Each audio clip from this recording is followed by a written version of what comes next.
Hello friends, welcome to our YouTube channel. In this video I'm going to tell you about how to fix your Wi-Fi problem if your Wi-Fi is not working or every time is crashes, not connecting to the internet. How you can solve this problem in your IQOO smartphone.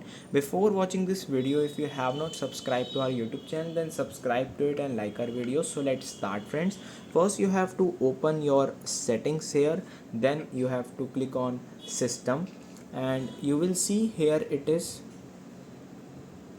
reset options. You have to click on it and then you have to click on Wi-Fi option.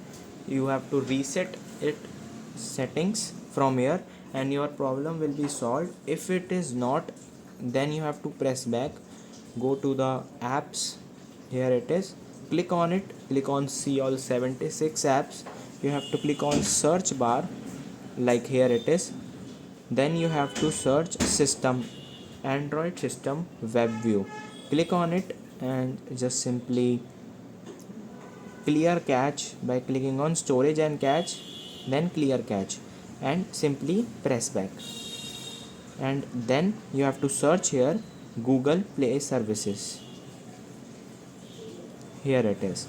You have to clear cache this and restart your mobile phone. It will fix your Wi-Fi problem. I hope you like this video. If you like this video, then subscribe to our YouTube channel for more helpful tips and tricks videos. See you next time.